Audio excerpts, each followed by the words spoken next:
Hi, and welcome to Catherine Figures. I'm your host, Caitlin, and today I have a comic review for you guys.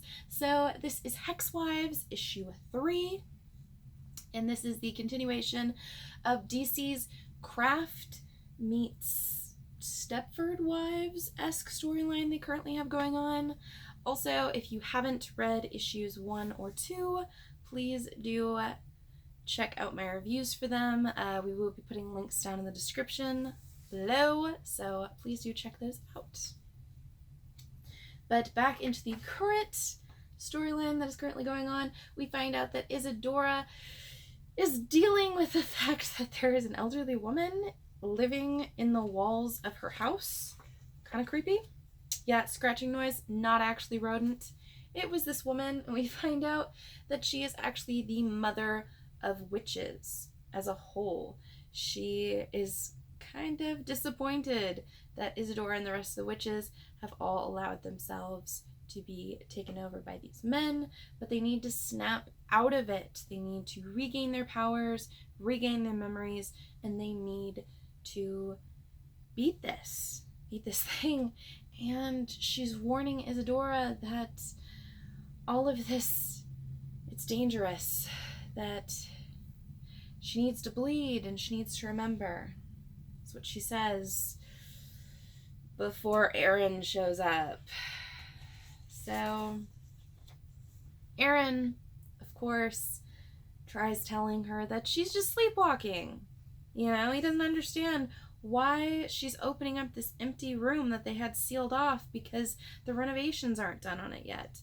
He's saying, but there's a woman in that chair. Why is there a woman in that chair? And he's like, what chair? What woman? What are you talking about? There's nothing in here. It's an empty room. We had it sealed off. I just told you. And she's like, but she's right there. I see her. And he's like, I'm looking right in it. It's an empty room. Until she grabs Isadora as hard as she can. She's saying, this is a real woman. I can feel her. I know a real woman. She's real and she's hurting. And Aaron's yelling at her to step back. And he's telling her that all of this that he's built up, he's not going to let her destroy it now. And that one quivering hag with a scratching is not going to ruin all of this. That he himself has dealt with a number of side effects, and he will solve this. And he beats her over the head and on the back very hard with a candlestick. Yeah, that's right. Aaron being a jerk once again. And Isadora blacks out. So the next morning, she wakes up and she continues to get ready. Like she always does. Fixes her hair, puts on a dress, pinches her cheeks for a little bit of color, you know, and she comes downstairs to find her husband kind of making a mess out of her kitchen, and he's singing. And he says, honey, it's almost 10. You were tossing and turning all night. You even fell out of bed a few times. I said, I fell out of bed, and that explains the bruising that she has. And he says from now on, she either needs to have wine or cocktails. She probably shouldn't have both. Yeah, that's right. That's right, Aaron. Blame it all on her drinking. Tell her it's all her fault. It's all in her head. So he's telling her, you know, he's an absolute disaster in the kitchen. So if she just wants to take over, you know. And as they're having breakfast, he asks her, what exactly was her dream about that she was tossing and turning all night last night?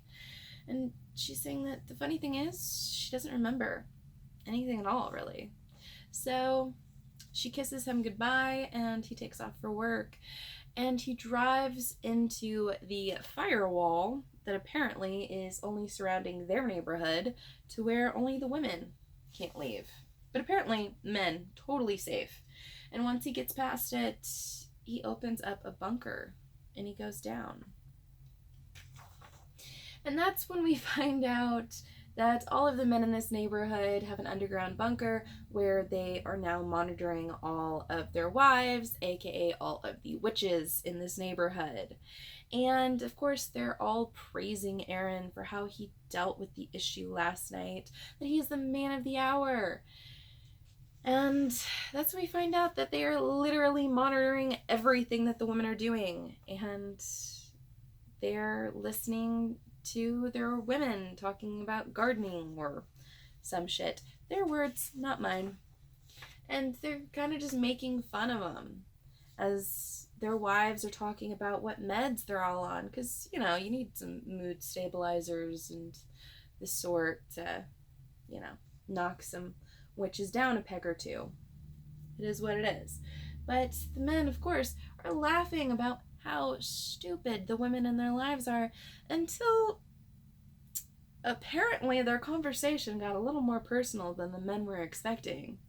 I would believe it has something to do with size and what you do with it, but it's just alluded to it. And of course, all the guys are really wanting to get past this.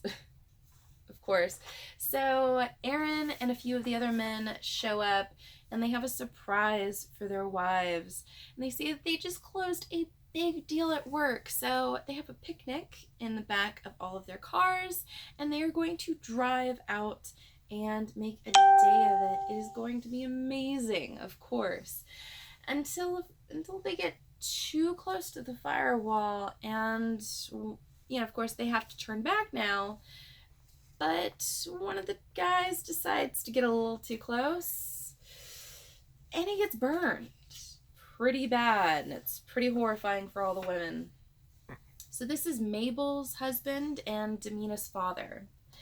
And as the men hurry to get him off somewhere where he can get treated, all of the women tend to Mabel and they get her home where she's safe. So later on, all the women are showing up with wine and pies and cakes, and they're all there to help Mabel out and check on Demina, see how they're doing. Well, apparently Mabel's been drinking her last few meals, as you can see here, and she's kind of over how needy her husband is with that damn bell. As you can see in all the panels, it goes ding ding ding, ding ding ding. And we also find out that Demina's basically doing everything because her stepmother is kind of over it right now.